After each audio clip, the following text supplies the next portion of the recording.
four sentences of our Old Testament reading today mark the beginning of the religious traditions of over half the world's population. The Jewish tradition, the Christian tradition, and the Muslim tradition all begin with the call of Abram. So, I want to look deeper into what this event means, or what the telling of this means for us today, who are at the living edge, the growing edge of this major part of human worldwide culture.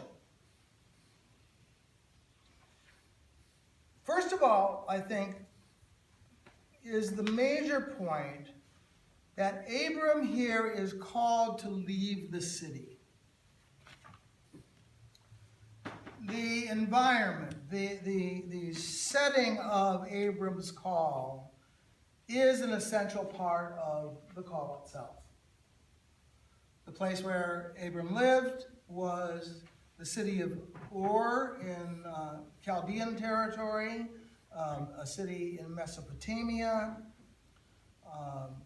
toward the lower end of the Euphrates River that starts up in Turkey and goes to the Persian Gulf.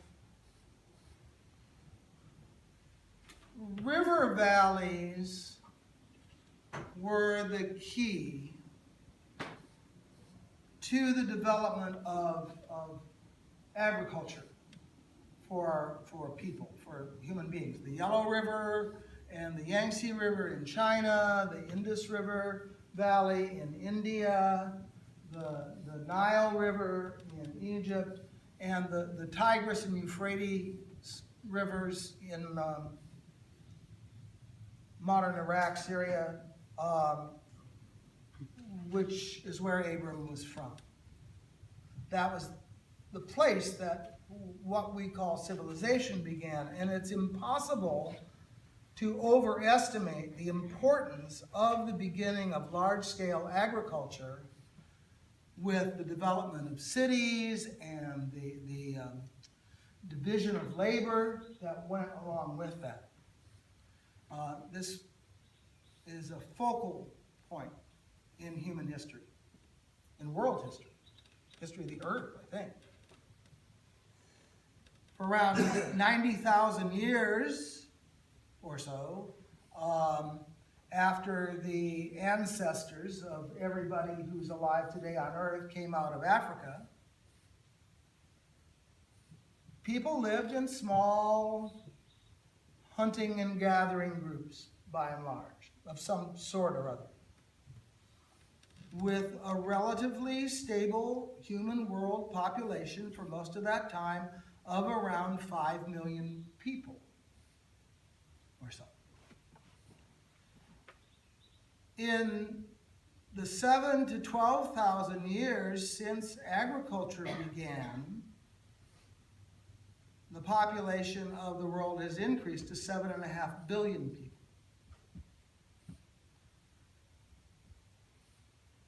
And it's that pivotal development,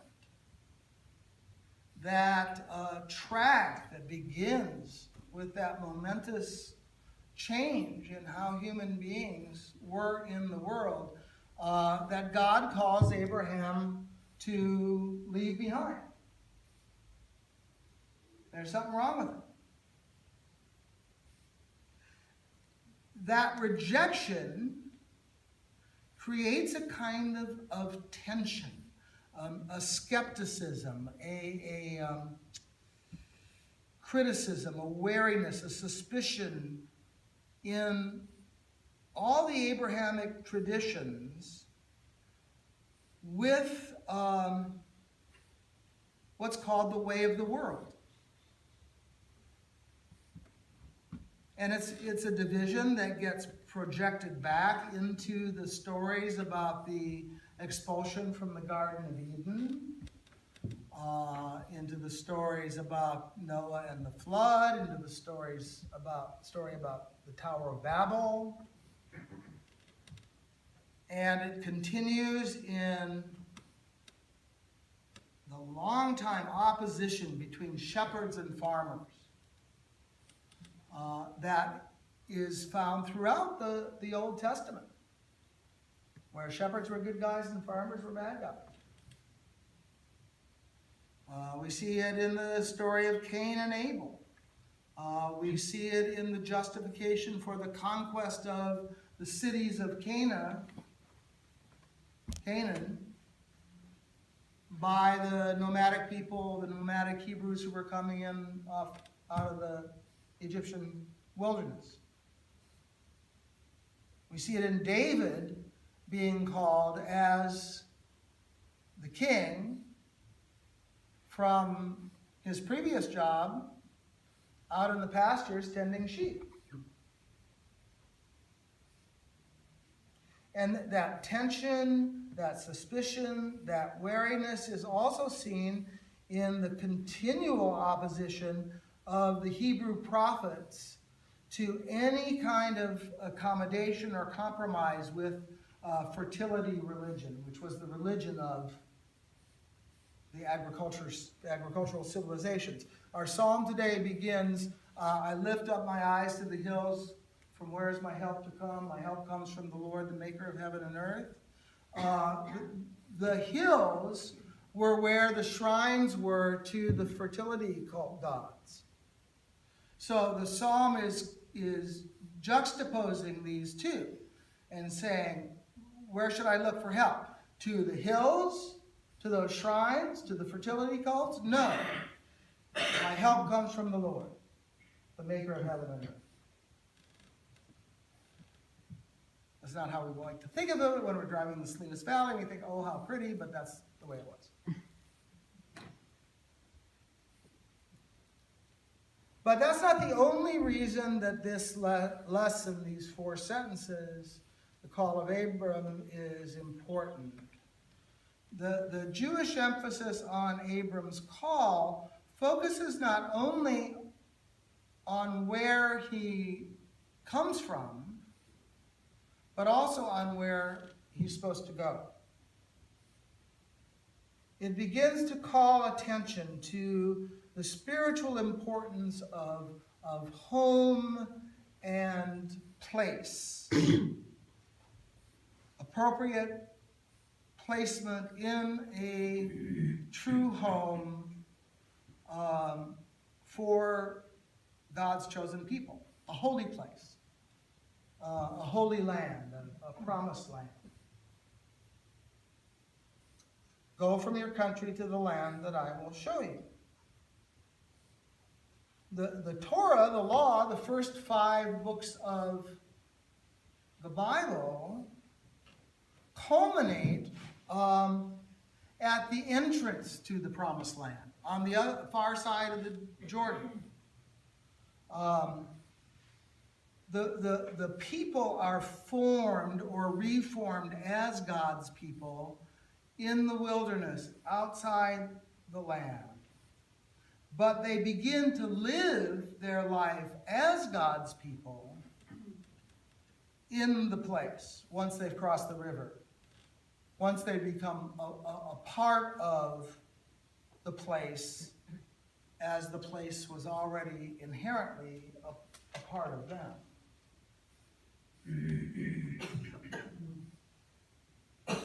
And the second point, the importance of the place, the land,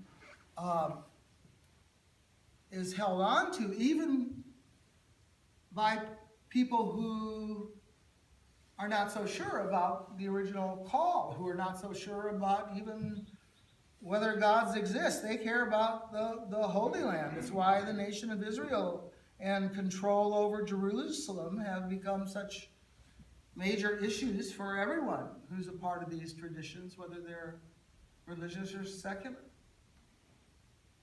So those two things, leaving the city and claiming the promised land, are the Jewish contributions to understanding what these 4 sentences mean and why they're so important.